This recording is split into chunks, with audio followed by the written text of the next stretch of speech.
Good morning students. BSc part third paper third जिसका नाम है एंजियोस्पर्म टैक्सोनॉमी एंड एम्ब्रियोलॉजी, उसमें हम अध्ययन कर रहे थे फ्लावर का। फ्लावर के बारे में मैंने आपको बताया था करीबन 15 वीडियोस बनाए जाएंगे। लास्ट वीडियो आपके 10 नंबर का वीडियो था जिसमें हमने एंड्रोसियम यानी कि पुमंग के बारे में अध्ययन किया था। यह फ्लावर के ऊपर 11वें नंबर का वीडियो है जिसमें हम गाइनोसियम इसका अध्ययन करेंगे। गाइनोसियम गाइनोसियम को अपन हिंदी में बोलते हैं कि जायांग। ठीक है, ये फ्लावर का चौथे नंबर का एवं बहुत ही जरूरी पार्ट होता है। 4 पार्ट मैंने आपको बताए थे। कैलिक्स जिसको हिंदी में बाह्यदलपुंज बोलते थे, दूसरा आता था कोरोला जिसको अपन हिंदी में दलपुंज बोलते थे, तीसरा आता है आपके एंड्रोसियम जिसको हम पुंग बोलते थे जो कि पुंकेसरों से मिलकर के बना हुआ होता था, चौथा है गाइनोसियम जिसको अपन जायंग बोलते हैं और ये मिलकर के बना हुआ होता है किससे? कार्पल। कार्पल या फिर आप कह दो हिंदी में इसको अपन क्या कहते हैं? अंडप। देखिए ये बहुत ही आप आगे जो है आपको समझने वाली चीज़ आएगी जिसको आप बिल्कुल वीडियो को बिल्कुल ध्यान से सुने। देखो इंग्लिश ज़रूर है थोड़ा पर आपको समझ में आ जाएगी। मैं हिंदी में इसको ट्रांसलेट कर रहा हूँ। Gynoecium represent a collection of carpels in the flower. मतलब गाइनोशियम रिप्रेजेंट करता है किसको? एक कलेक्शन को। किसके कलेक्शन को? कार्पल के कलेक्शन को इन ए फ्लावर। मतलब वही बात आ गई कि गाइनोशियम किससे मिलकर के बना हुआ होता है? कार्पल से। तो एक फ्लावर में कार्पल्स के कलेक्शन को या समूह को कौन रिप्रेजेंट करता है या फिर कौन होता है एक तरीके से? वो कार्पल का समूह गाइनोशियम। अब देखो ये कह रहा है यहाँ पे आगे, actually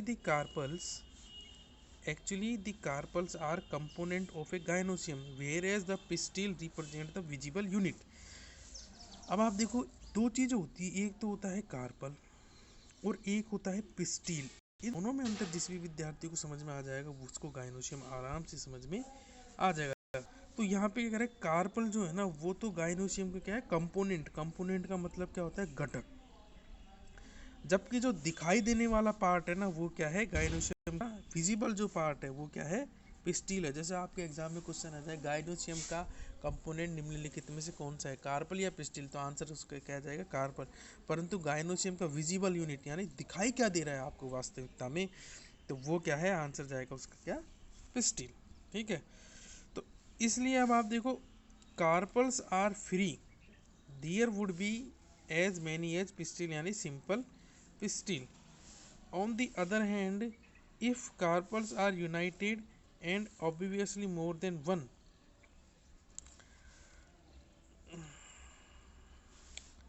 the flower would have only one pistil। अब आप देखो अगर सपोज करो एक फ्लावर में 4 कार्पल है और वो चारों के चारों कार्पल क्या है? एक दूसरे से फ्री हैं। ठीक है, तो 4 ही फिर उसमें क्या हो जाएंगी? पिस्टिल हो जाएंगी। जैसे 4 यदि कार्पल हुए 4C और अगर ये क्या हुए? फ्री हुए F यानी फ्री हुए, तो उस फ्लावर में 4 ही क्या हो जाएंगी? पिस्टिल हो जाएंगी। और ऐसी पिस्टिल को अपन क्या बोल देते हैं? Simple pistil. अभी आप ध्यान रहो, यदि फ्री हुए 4 फ्री, यदि आप तो ये ध्यान रखो यदि कार्पल फ्री हुए, फ्री का मतलब एक दूसरे से जुड़े हुए नहीं हुए। जैसे मैं आपको बताऊं एक फ्लावर में यदि आप देखोगे, जैसे सपोज करो ये एक कोई फ्लावर है आपके, ठीक है, ये इसके बाह्य दल हो गए, ये इसके दल हो गए, ये इसके पुंकेसर हो गए। अब ये इसमें कार्पल है, मान लो एक कार्पल ये रहा, दूसरा ये रहा, तीसरा ये रहा। अब ये कार्पल की अगर हम बात करें संरचना, जैसे मैंने एक कार्पल उठाया पहले, तो इस कार्पल को अगर हम इसकी संरचना की बात करें तो देखो इस प्रकार से होता है एक कार्पल। ठीक है, अब इस ये एक कार्पल यानी अंडप, इसका ऊपर वाला पार्ट तो क्या कहलाता है? स्टिग्मा, जिसको अपन क्या बोलते हैं? वर्ती काग्र। और ये वाला जो पार्ट होता है ना, ये वाला पार्ट क्या कहलाता है? स्टाइल। इसको हिंदी में अपन क्या बोलते हैं? इसको अपन हिंदी में क्या बोलते हैं? देखो मैं एक कार्पल की ये बात कर रहा था यहाँ पे, जैसे ये एक कार्पल है, ये तो आपकी क्या है? वर्तिकाग्र, ऊपर वाला पार्ट। ठीक है, ये आपकी क्या है? वर्तिका। ठीक है, इसको हिंदी में अपन बोलते हैं स्टाइल। और ये वाला पार्ट आपकी क्या है? ओवेरी यानी कि अंडाशय।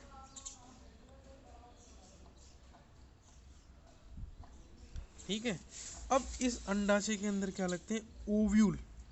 ओव्यूल यानी कि जिसको अपन हिंदी में क्या बोलते हैं? बीजांड। जैसे ये ओव्यूल लगे हुए मान लो अंडाशय के अंदर, ये इस प्रकार से ओव्यूल लगे हुए। ठीक है, तो ये एक क्या है? ओव्यूल या फिर बीजांड।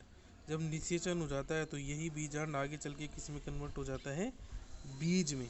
ठीक है। इसके अंदर ही वो दे जैसे आप इस बीजांड के अंदर ही होती है वो प्रतिमुखी कोशिकाएं, अंड कोशिका, सिनर्जिड कोशिका, वो सारी की सारी इसी के अंदर होती है। अपन आगे पढ़ेंगे बीजांड का अध्ययन जब हम करेंगे।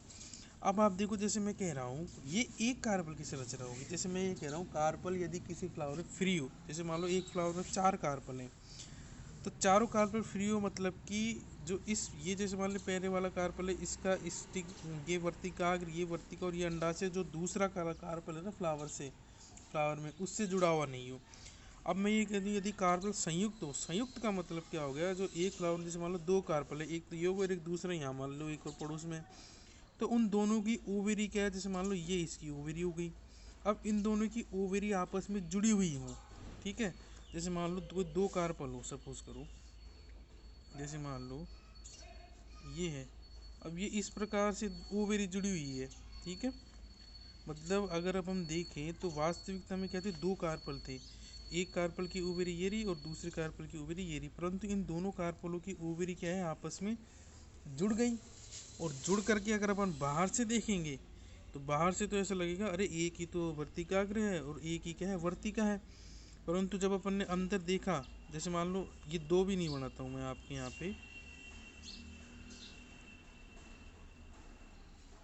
इस प्रकार से।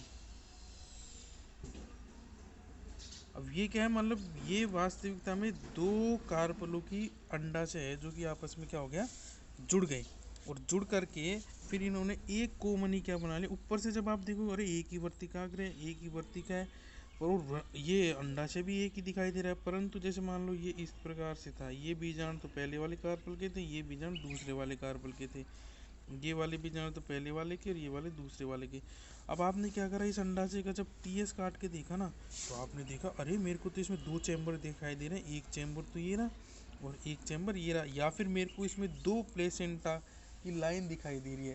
प्लेसेंटा एक्चुअली आपने देखा होगा, जैसे कि आप जूलॉजी में पढ़ते हैं प्लेसेंटा, देखा होगा आपने। प्लेसेंटा वो चीज़ होती है जो कि शिशु को किससे जोड़ता है, माता से जोड़ता है, माता के टिश्यू से। और प्लेसेंटा से क्या होता है, मतलब प्लेसेंटा के थ्रू ही जो है ना शिशु को माता के शरीर से एक तरीके से जुड़ा हुआ रहता है। तो उस प्लेसेंटा से क्या है, खाना वाना बच्चे के लिए सब कुछ आता है। तो इसी प्रकार से ये जो बीजांड होता है ना, इसमें क्या होता है, भ्रूण बनता है, ठीक है। तो ये बीजांड ये क्या है, आपके अंडाशय की दीवार है ना, या फिर एक तरीके से अंडाशय या फिर क्या है माता का शरीर है।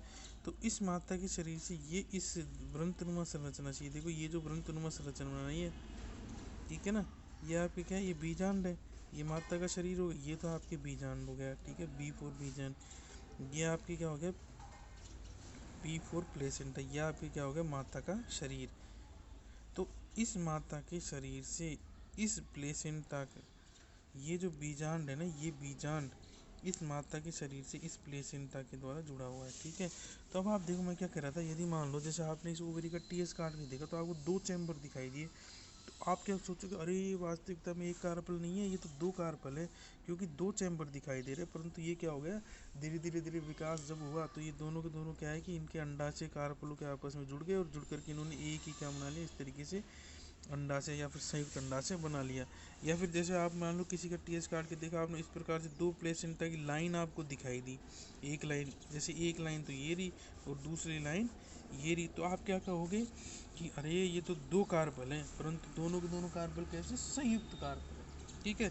जब फ्री हो, एक दूसरे से जुड़े हुए नहीं हो, तब तो आपको क्या है, बिल्कुल ही साफ साफ दिखाई दे जाएंगे फ्लावर में कि भाई इतने कार्पल है, ठीक है। अब आप देखो पिस्टिल क्या होती है, जैसे मान लो किसी फ्लावर में 2 कार्पल है और दोनों के दोनों कार्पल क्या है, एक दूसरे से जुड़े हुए नहीं है, तो दोनों आपको क्या दिखाई दे जाएंगे, एकदम फ्री कार्पल। आप उनको काउंट भी कर सकते हो। तब आप क्या क्या कह सकते हो कि भाई